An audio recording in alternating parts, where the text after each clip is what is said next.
So since we're talking about is your hand, your wrist, I guess it's your wrist? Hand. Hand? Okay. Hand. Yes, sir. How much has that limited you? Because you were targeted a lot early, and then for a while you were out there, but I guess you weren't really targeted too much, but you're getting some more stuff in the last couple of weeks. Take us through that. Yeah, it's definitely frustrating. Nobody wants to get injured during the season. You just got to roll with the punches, and that was one of the punches that that happened in the South Carolina game, and again it was frustrating. Not asking always these questions, but it happened. We're getting through it day by day.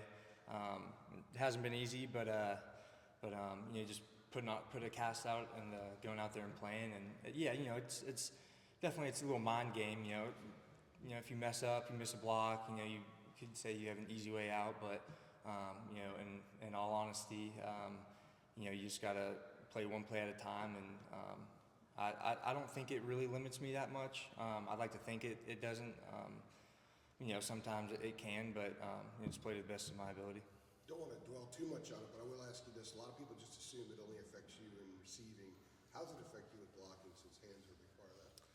Yeah, the pain's still there a little bit. It's not horrible. It's not like how it was, when it first happened. But when you go in there and block, you got to use your hand. You can't just ball it up in a fist and see where it goes from there. But it can just affect it in ways of like you can't really grab much when it's in the cast. So even though the fingers are free, you can still go up there and punch and stuff. But it's a little harder to grab and stuff. So. It's not too bad though. I'm not complaining a whole lot about it because it's been a lot better from when it originally happened. John, what's been the mood among the team since Saturday? Like, has it been sort of a rallying the troops, banding together, making sure this doesn't happen again type deal? Yeah, no, absolutely. It was everyone was upset, frustrated, mad. We took Sunday and we dealt with it, watched film, and put that to bed. And now we're on Georgia Tech, and I think just kind of put a little fire under our butts that I think we needed. So,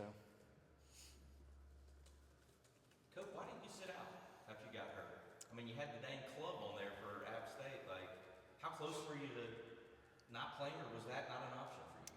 Yeah, no, it definitely ran through my mind. I, just again, asking questions like, why the first game of the season? Like, why couldn't it be towards the end of the season? But I definitely thought about it. I was like, maybe I should just let it rest for a week or two and see where it goes. But I talked to Coach Kitchens and made the executive decision just club it up. And surprisingly, you don't even feel it in that club, which was awesome. Yeah, but then again, you only playing with one hand, so.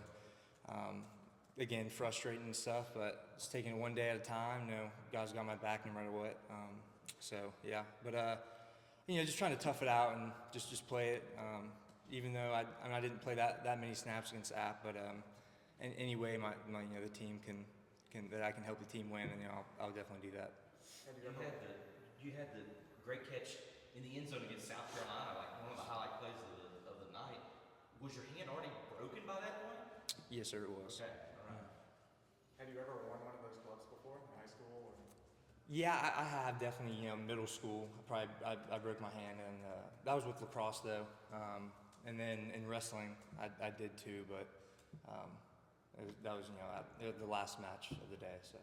Same hand? No, left hand. Okay, so this is a new side. Yes, sir. Could too much be made about this point in the season versus the loss to Georgia Tech last year and how things went afterward? Or is that something that you guys maybe guard against? Hey, let's not let the same thing happen that happened a year ago. Or is that just something that isn't even on the barometer? Yeah, it definitely crosses your mind. You play them. We played them the past 3 years, and the last two when we lost. You just don't want to hinder on that too much. It's a new year, new team, new coaches. So you just go with it. Knowing that we did lose them, that happened. But again, it's a new year, new team. So how are they different? I know when Coach Key took over last year, he was taking over their Chef Collins' program. I imagine he made a lot of changes. So how are they different in preparing for them now as opposed to a year ago? Yeah, I don't think it's any different. We've been preaching that every opponent that we play is a gray-faced opponent, no matter who it is, whether that's Campbell or whether that's South Carolina. They're all the same. We're going to prepare the same way. Did you hear from Georgia Tech in recruiting as a, local dude? And did you go to any of those games growing up? Like, what is this like for a Georgia boy to go back? Yeah, no, it's definitely awesome going back. About 30, 45 minutes north of Atlanta, but super close. So it's definitely awesome going back home. Got a lot of people coming to the games, so that'll be fun to see them. But yeah, I got recruited by them. Went on a few visits. I really enjoyed the school and the atmosphere that they had, and had a few of the guys on the team that I knew from like our rival high school and stuff. So it's good knowing that you got familiar faces on the team. Who are those dudes? Like, they still down there, I guess, obviously? Jordan Yates was the quarterback, and then he transferred to Sam Houston. And then one of their tight ends, number 2, I'm drawing a blank on his name, but yeah, so I know him pretty well. I was smiling as Drake was over there taking pictures of you. I didn't want to think. I was like laughing at him. Nah, you're good. Did you know that Jordan's brother played here? I'm sorry. Did you know that Jordan's brother played here? Did I do what? Did you know that Jordan Yates' brother played here? Yeah, I did. Yeah, absolutely. Did you talk to him during your recruitment just to get an idea what Carolina's like? No, I did not. But there was also 2 other guys that went to my high school that were on the team when I was getting recruited. So that was, again, familiar faces. Jordan Tucker and Tyrone Hopper. Oh, okay. Yes, sir. Oh, how many family friends will you have there this weekend? I think we're at 12 right now. So. Do you have to cobble together tickets for them? Got to, right? I'm asking around the team. I don't want to be too annoying about it. But if they've got extra tickets, it doesn't hurt to ask. So. You can advocate for catching another 2-point play like you did in Atlanta 2 years ago? Caden Baker did that one. Oh, that was me. Yeah. Oh, yeah. Caden Baker, went in for the 2-point play and caught it. So. Coach, obviously. Are you going to Mike? No, I was just saying my bad. Yeah, I was about to make a comment there. Coach, what have you seen from Bryson Nesbitt? Obviously, this is a super talented guy. That's, everyone knows that. He had a great year last year. Mm-hmm. Has he started to take his game to another level? It seems like he's always been a matchup nightmare, but it seems even more so. He's running away from the guy on the sideline the other night. He just left the linebacker. Mm-hmm. How have you seen his development or progression? Just because, he seems like he's just such a weapon. Yeah, absolutely. He came in here, more receiving, and that's still kind of his gig and everything. But I think people kind of forget that he's tight end, and people might think he's just receiving, but he'll go in there and put his nose in the dirt and block some people, and he doesn't care who it is. He'll go and throw his whole body at him, which I respect highly. Just the physical and the toughness. I think part of that is what Coach Kitchen has brought to the team and to the tight ends especially. So I really enjoy that. He's just elusive. Again, like what you said, he's a mismatch for a lot of people, and that's a big weapon that we have on this team, and I think we're going to keep utilizing him. You mentioned Freddie. Is he just like great just to be around? He seems like such a fun, interesting dude. He all is. The knowledge. What is that like just being around him? Yeah, no, he's been around the block. He's been there, done that.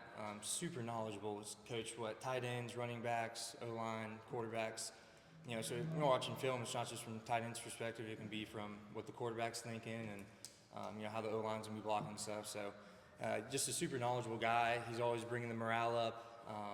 Can crack jokes and keep everyone up on their toes. And I think part of him has brought the tight ends closer together this year than I think we've ever had.